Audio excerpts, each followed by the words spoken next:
Esta presente sesión tenemos entendido cómo el Ministerio Público tiene la facultad o la responsabilidad de cubrir a la sociedad en temas delictuosos, es decir, para que ellos puedan acatar estas órdenes deben de seguir las normas del procedimiento penal.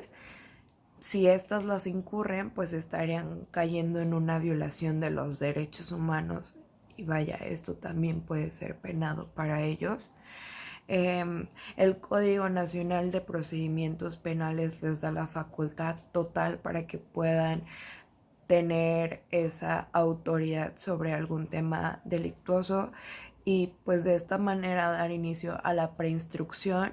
de considerar cuando tengan su investigación los fundamentos suficientes para sostener una imputación sea con detenido o sin detenido,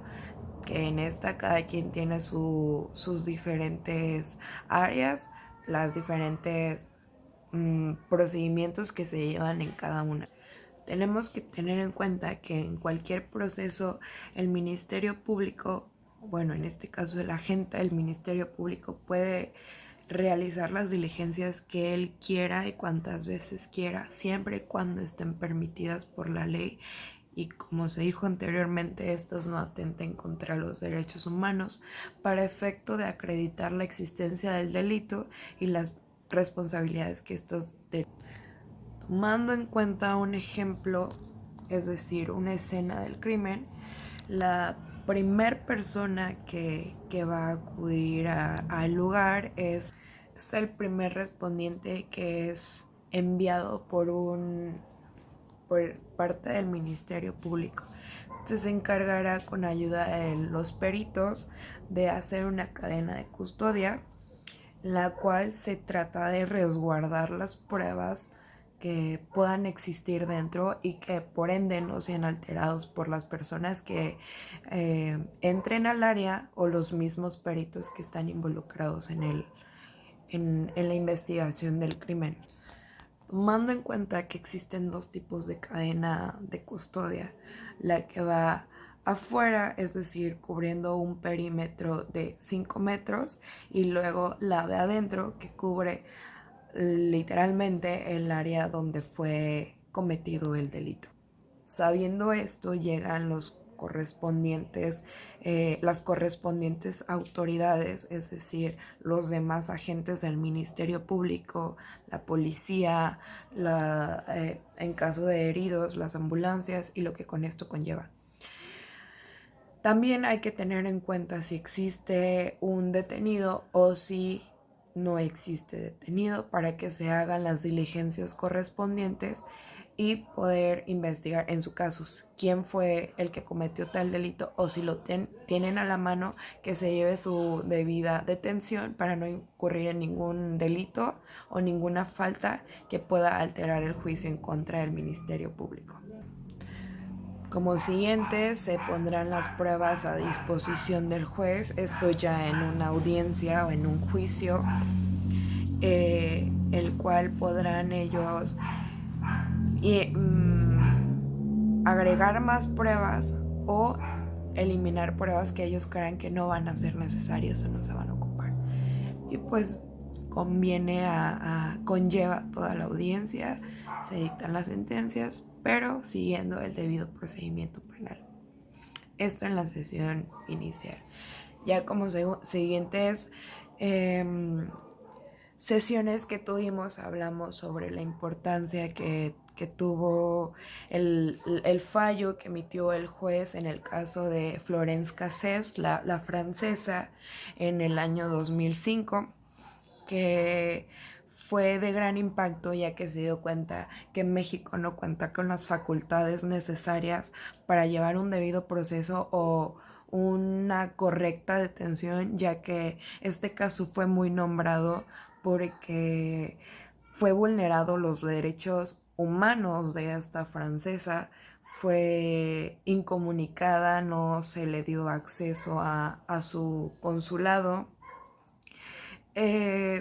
Simplemente el presidente mexicano no quiso dar las herramientas necesarias para que no tuvieran ellos la carga completa como hoy en día la tienen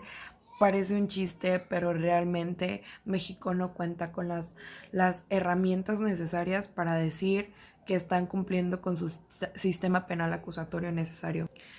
Es algo inaceptable que nuestro sistema penal acusatorio no se traten los temas de delitos graves, y pues hasta la fecha se siga considerando como una persona inocente, a pesar de que fue un golpe al secuestro de mexicanos. Sin contar que también se habla de que todo fue planeado, todo fue un teatro, y pues esto puso más vulnerable a la francesa de acuerdo a los derechos humanos, y claramente puso como el agresor a México por no haberla respetado tal cual, ya que se habla de que hubo un montaje en la captura, en la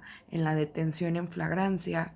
Se habla que no hizo una averiguación previa, se habla que no se analizó ni se valoró ninguno de los elementos probatorios. También nos dice que se redujeron las penas de 60 años y fue negada la libertad condicional, y pues no hubo ningún tipo de medida precautoria. Entonces, todas las versiones que se manejan hasta hoy en día son algo que quedará en una incógnita. Y de casos también relevantes podemos decir el caso González y otros, que es el caso del campo algodonero contra México. El campo algodonero fue un caso muy impactante ocurrido el 16 de noviembre del 2019 en Ciudad Juárez, Chihuahua, aquí en México, el cual nos habla sobre el feminicidio. El feminicidio es una palabra muy fuerte, ya que es la violencia o el homicidio que tienen de manera con odio, de manera con rabia hacia el sexo femenino. Y este caso fue muy nombrado, ya que fueron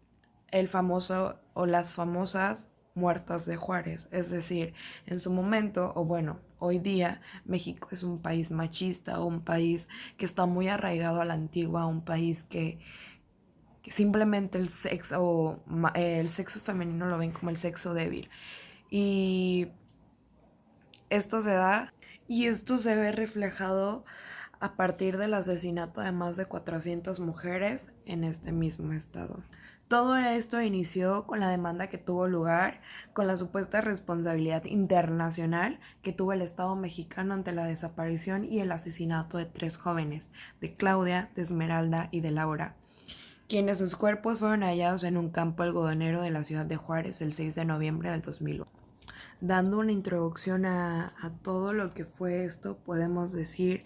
que tanto el caso de Florence Cassés como el caso del campo algodonero son temas relevantes o son casos relevantes, que es el máximo ejemplo de la negligencia que tienen las autoridades cuando se presenta un delito grave. Es decir, desde el primer momento prefirieron hacerse de la vista gorda, prefirieron dejarlo a la suerte, aunque suene gracioso. Pues se dio a conocer muchas veces que tanto en el caso de Florence Cassés como en el caso de Algodonero nunca reconocieron que habían caído en un error que pudo haber servido de gran importancia para recabar pruebas y evidencias claves. Así que podemos dar la conclusión tomando en cuenta estos ejemplos y tomando en cuenta el supuesto orden que deberíamos de cumplir de acuerdo al sistema penal acusatorio, es, pues vaya, ahora sí que seguirlo conforme a la ley y no caer en la corrupción, porque pues por esto hoy en día hay muchos fallos por parte del juez, hay muchas sentencias injustas que están cumpliendo personas inocentes, que debería de cambiar, y como profesionales nos corresponde que las personas paguen o no paguen por lo que realmente no hicieron.